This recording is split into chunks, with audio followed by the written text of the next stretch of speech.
Leitura diária da Bíblia.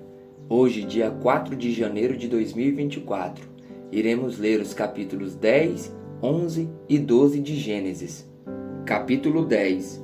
A origem dos povos. Este é o registro da descendência de Sem, Cã e Jafé, filhos de Noé.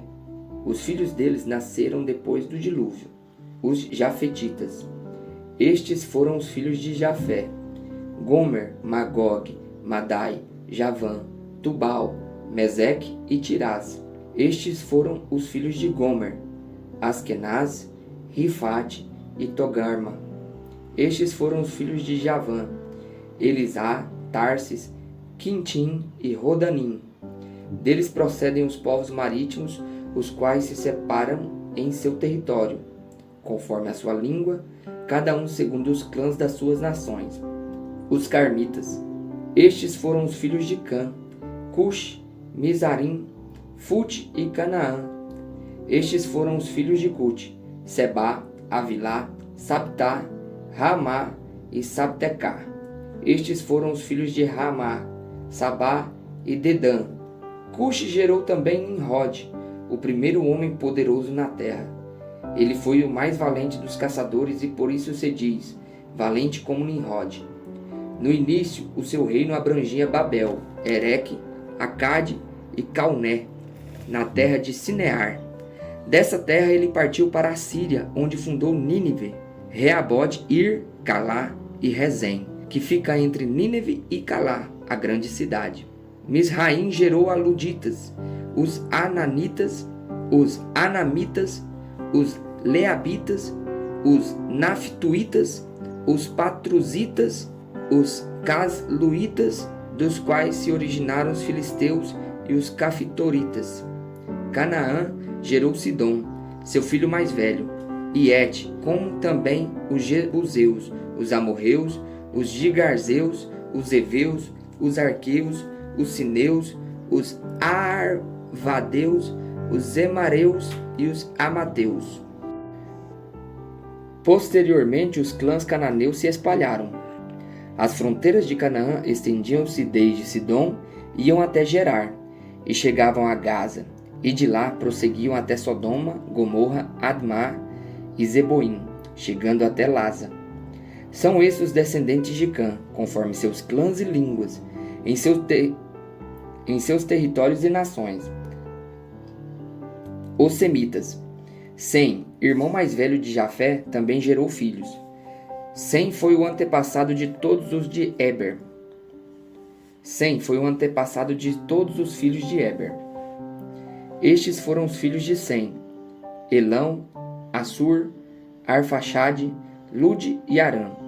Estes foram os filhos de Arã: Uz, Ul, Jeter e Meseque.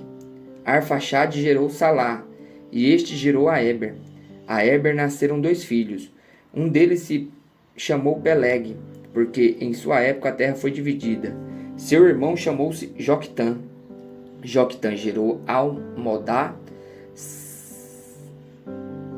Salef, Azarmave, Gerá, Adorão, Uzal, Diclá, Obal, Abimael, Sabá, Ofir, Avilá e Jobabe. Todos esses foram filhos de Joctã. A região onde viviam estendia-se de Messa até Cefar, nas colinas ao leste. São esses os descendentes de Sem, conforme seus clãs e línguas, em seus territórios e nações. São estes os clãs dos filhos de Noé, distribuídos em suas nações conforme a história da sua descendência. A partir deles, os povos se dispersaram pela terra depois do dilúvio. A Torre de Babel, capítulo 11. No mundo todo havia apenas uma língua, um só modo de falar. Saindo os homens do Oriente, encontraram uma planície em Sinear e ali se fixaram. Disseram uns aos outros: vamos fazer tijolos e queimá-los bem. Usavam tijolos em lugar de pedras e piche em vez de argamassa. Depois disseram: vamos construir uma cidade com uma torre que alcance os céus. Assim nosso nome será famoso e não seremos espalhados pela face da terra. O Senhor desceu para ver a cidade e a torre que os homens estavam construindo. E disse o Senhor: Eles são um só povo e falam uma só língua, e começaram a construir isso. Em breve nada poderá impedir o que planejam fazer. Venham, desçamos e confundamos a língua que falam, para que não entendam mais uns aos outros. Assim o Senhor os dispersou dali por toda a terra, e pararam de construir a cidade. Por isso foi chamada Babel, porque ali o Senhor confundiu a língua de todo mundo. Dali o Senhor os espalhou por toda a terra. A descendência de Sem. Este é o registro da descendência de Sem. 2 anos depois do dilúvio, aos 100 anos de idade, Sem gerou Arfaxade. E depois de ter gerado Arfaxade, Sem viveu 500 anos e gerou filhos e filhas. Aos 35 anos, Arfaxade gerou Salá. Depois que gerou Salá, Arfaxade viveu 403 anos e gerou outros filhos e filhas. Aos 30 anos, Salá gerou Eber. Depois que gerou Eber, Salá viveu 403 anos e gerou outros filhos e filhas. Aos 34 anos, Eber gerou Peleg. Depois que gerou Peleg, Eber viveu 430 anos e gerou outros filhos e filhas. Aos 30 anos, Peleg gerou Reu. Depois que gerou Reu, Peleg viveu 209 anos e gerou outros filhos e filhas. Aos 32 anos, Reu gerou Serug. Depois que gerou Serug, Reu viveu 207 anos e gerou outros filhos e filhas. Aos 30 anos, Serug gerou Naor. Depois que gerou Naor, Serug viveu 200 anos e gerou outros filhos e filhas. Aos 29 anos, Naor gerou Terá. Depois que gerou Terá, Naor viveu 119 anos e gerou outros filhos e filhas. Aos 70 anos, Terá havia gerado Abrão, Naor e Harã. Esta é a história da família de Terá. Terá gerou Abrão, Naor e Harã gerou Aló. Harã morreu em Ur dos Caldeus, sua terra natal, quando ainda vivia Terá, seu pai. Tanto Abrão como Naor casaram-se. O nome da mulher de Abrão era Sarai, e o nome da mulher de Naor era Milca. Esta era filha de Harã, pai de Milca e de Iscar. Ora, Sarai era estéril, não tinha filhos. Terá tomou seu filho Abrão, seu neto Ló, filho de Harã, e sua nora Sarai, mulher de seu filho Abrão, e juntos partiram de Ur dos Caldeus para Canaã. Mas, ao chegarem a Harã, estabeleceram-se ali. Terá viveu 205 anos e morreu em Harã. O chamado de Abrão, capítulo 12.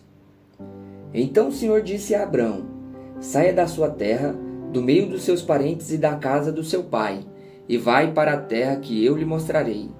Farei de você um grande povo e o abençoarei. Tornarei famoso o seu nome, e você terá uma bênção. Abençoarei os que o abençoarem, e amaldiçoarei os que o amaldiçoarem por meio de você. Todos os povos da terra serão abençoados. Então Abraão partiu, como lhe ordenara o Senhor, e Ló foi com ele. Abraão tinha 75 anos quando saiu de Harã. Levou Sarai, a sua mulher, e o seu sobrinho Ló, todos os bens que havia acumulado e os servos que havia comprado em Harã. Partiram para a terra de Canaã e lá chegaram. Abrão atravessou a terra até o lugar do carvalho de Moré, em Siquém. Naquela época, os cananeus habitavam essa terra. Ali o Senhor apareceu a Abraão e disse: darei essa terra à sua descendência. Então Abraão construiu ali um altar dedicado ao Senhor, que lhe havia aparecido. Dali prosseguiu em direção às colinas do leste de Betel, onde armou acampamento, tendo Betel a oeste e Ai a leste. Também neste lugar construiu um altar dedicado ao Senhor e invocou o nome do Senhor. Depois Abrão partiu e seguiu em direção a Negueb. Abrão no Egito. Houve fome naquela terra e Abrão desceu ao Egito para viver ali algum tempo, pois a fome era severa. Quando estava perto de entrar no Egito, disse a Sarai, a sua mulher: eu sei bem que você é bonita. Quando os egípcios a virem, dirão: esta é a mulher dele, e me matarão, mas deixarão você viva. Então, por favor, diga que é minha irmã, para que me tratem bem por amor a você e a minha vida seja poupada. Quando Abrão chegou ao Egito, os egípcios viram que Sarai era uma mulher muito bonita. Ao vê-la, os oficiais do faraó a elogiaram diante do faraó, e ela foi levada ao palácio dele. Por causa dela, Abrão foi bem tratado e recebeu ovelhas e bois, jumentos e jumentas, servos e servas e camelos. Contudo, por causa de Sarai, mulher de Abrão, o Senhor puniu o Faraó e a casa dele com graves pragas. Por isso o Faraó chamou Abrão e disse: O que você fez comigo? Por que não me falou que ela era sua mulher? Por que disse que era sua irmã? Foi por isso que eu a tomei para ser a minha mulher. Aqui está ela. Tome a sua mulher e vá embora. O Faraó deu ordem aos seus homens sobre Abraão, e eles os expulsaram com sua esposa e com tudo o que possuía.